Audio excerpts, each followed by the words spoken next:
It's the midweek sports special with Dan Freedman and Ehiogu. We're here until 3 o'clock. We are very impressed by Sean Dyche, the manager of Watford, and we are also joined by Anish Khinda. You heard his voice just now, as he had previously coached, coincidentally, Sean Dyche's son, Max.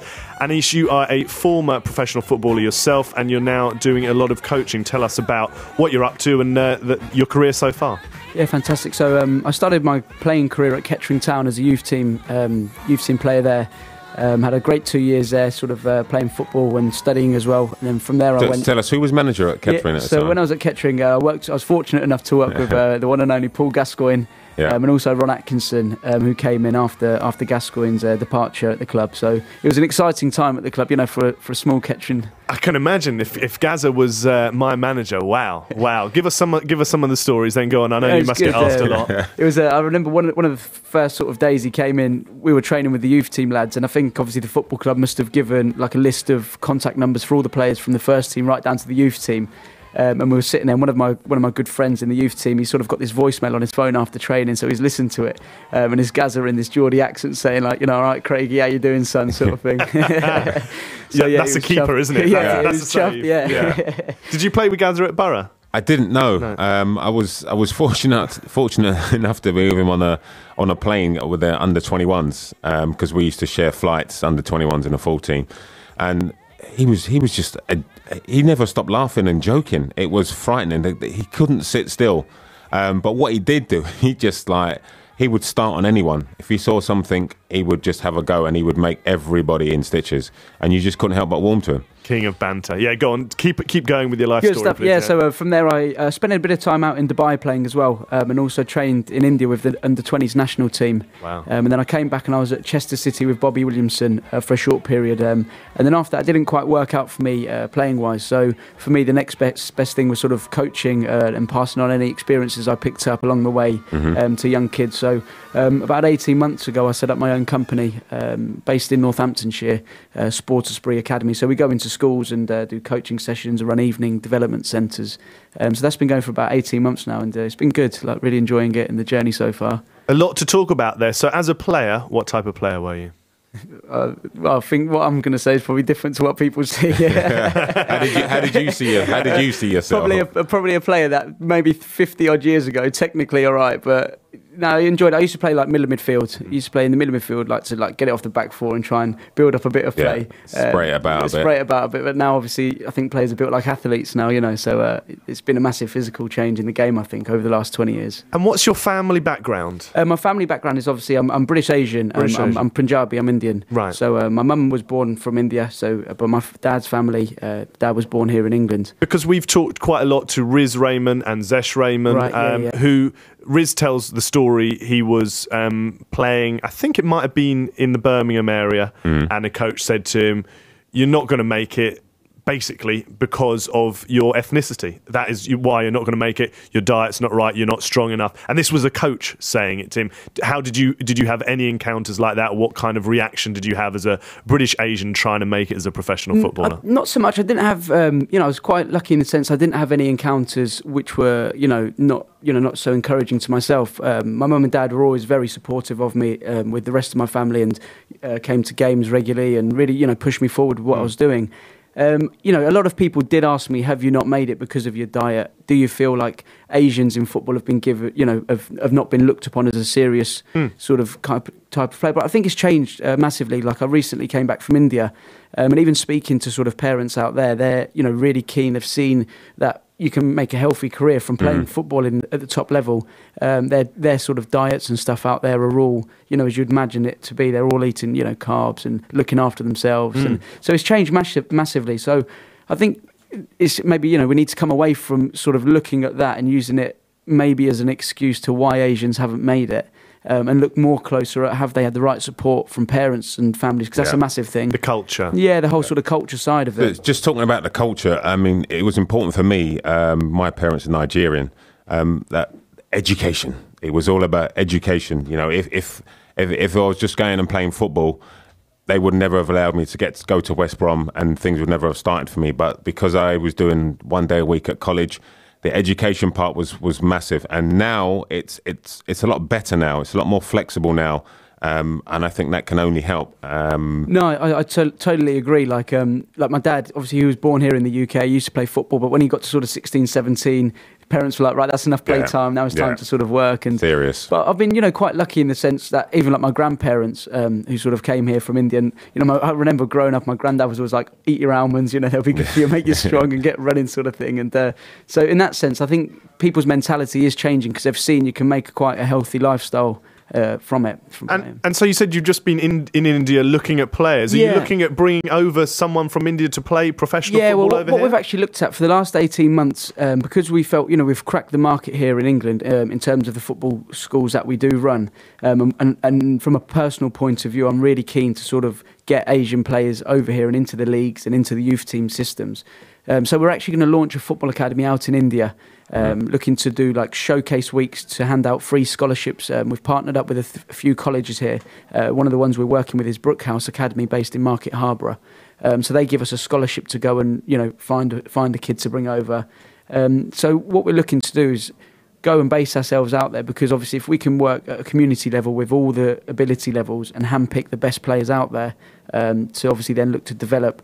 Initially, obviously, when we're out there, the first case that we're going to run out there is going to be for kids who are aged sort of 16, 17.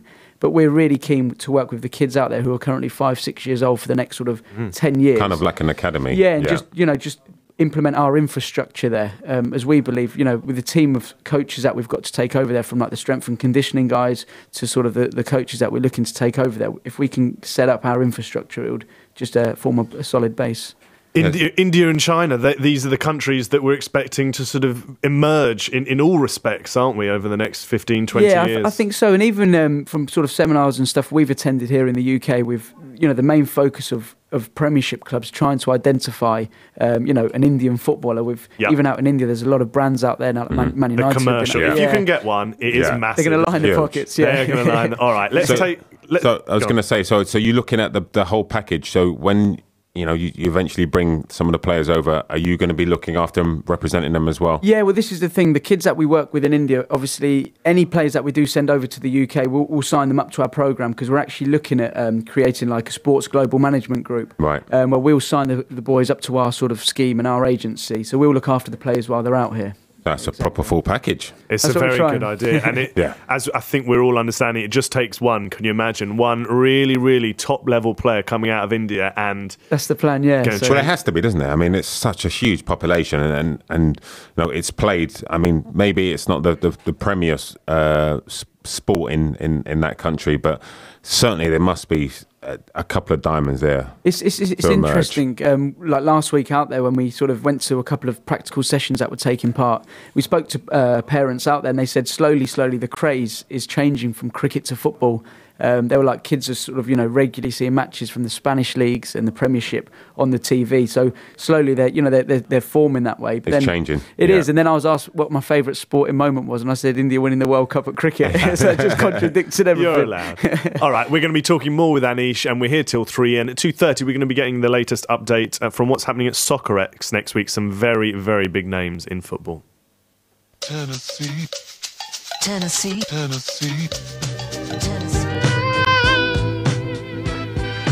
So, we're enjoying the music. We're still reflecting a little bit on the conversation with Sean Dyche off air. We were just talking about Lionel Messi and the hunger that he still has. It must be difficult in any industry. You get to the very, very top to retain that hunger. Ugo, did you see any players that once they got to the top, their hunger levels dropped off a little bit? I played with, similarly, I think, I played with a couple of players under the Ron Atkinson days that, when they scored a goal, that was them. They'd done their business, and some of these players would Christmas time especially, would pick up enough bookings to miss the Christmas period so they didn't have to play. No, I kid you not. That makes me feel a bit sick, to be honest. Some could even argue to this day there are still players like that. But I think at top clubs, you can't have that. Anish, how do you find when you're coaching young kids in this country? I think there is a slight disconnect these days in terms of they want to be famous, they want money, but the hard work that is in between. But then at the same time, I think we do also give the younger generation a bit of a hard time. You know, how do you find the kids when you're meeting them firsthand? I think the younger kids who you sort of meet and work with are sort of alien from, you know, the whole sort of glamour life. You know, they just want to play football. But as you do move a bit older, the kids who are sort of 16, 17 and playing, say, at semi-pro leagues, they, you know, it's funny because they will move from club to club for an extra 20, 30 quid. Yeah. You know, so there is that sort of culture where they would go somewhere for the money at sort of 16, 17 playing in the semi-pro leagues, which, you know, it is a shame to see. And isn't that going to be a danger in this dream scenario that we were talking about, that you find this fantastic young Indian player and they become the standard bearer for a whole country, a whole nation, and isn't there going to be a lot of danger of distraction? I think, yeah, very much so, especially with the sort of, you know, exposure they will get, not on a national front, probably on a global front. And a marketing front. Front. So even before they break through, because it's, you know, as soon as anyone hears about them, we're going to latch onto them, aren't we? And I suppose that's where, as coaching and as our responsibility, we've got to do all that we can and remain in our best interest to keep that child, you know, grounded fully, you know, and keep them away from the whole sort of lifestyle of, you know, the sort of going out and the, you know, glitz and glamour sort of environments that are sort of obviously out there. And I think that's where we've got to really work as hard off the pitch to keep them sort of away from them sort of distractions. I think in some sense it's slightly easier, or you have less of that issue when you're coming from where you're coming from. You know, I've done some work at professional clubs and worked in the academies, and some of those academy players at 13, 14, because they're at a Premiership club or a Championship club, there's an instant sort of willingness to think that they've made it. You know, and I think when you're coming from humble beginnings, as in not a professional club, and you're coming into, say, Anish's program, I think it's slightly less of an issue, because I mean, I've been really surprised by some of the kids, that their responses and their attitudes. It's frightening. I think that's a kind of it's a kind of thought process that we need to sort of get rid of. We need to try and loosen that, because, you know, it's, you know, you go abroad and you see the differences. The makeup of our kids, of our players, is different to being abroad, I think. I think it reflects back to sort of like the upbringing and traditions of, you know, Asian children, especially from India. It's all about sort of family and respect values. A lot of kids there sort of, you know, who we're looking to work with are like the underprivileged kids who may have limited access to our sort of programs, but we want to encourage them. We want to find the sort of funding to bring them guys on board. And I'm fairly confident that if we were giving them opportunities, and especially looking to bring them abroad, you know, from a humble point of view, they would be really keen to sort of push on, and they would have that sort of fire in their belly to want to do well and sort of give their all, not just for themselves, but also for us, for putting them in them positions and giving them opportunities. That's the drive, isn't it? That inner drive to want to achieve something comes from the humble beginnings. Yeah, you're fully right. Who's your team then, Anish? I'm a Man United fan. Man United fan, yeah. What do you think about, speaking a little about this, have you followed the Ravel Morrison story at all? I did, and I was very surprised and sort of gutted in a way, because I was really looking forward to seeing him, you know, playing for the first team after seeing him online and videos of him. You know, a very promising young football player, quite tenacious, skillful, seemed to have that drive. And to see someone, you know, at a top club like that makes you wonder why, you know. And you talk of him in the game, Ugo, and you talk of that deal. It just seemed very unusual, because we heard all about him being the finest product of the Man United youth system for about a decade, and now suddenly he's playing at West Ham. Something's gone very badly wrong there. Well, from all accounts, there's been, you know, he's a Salford lad.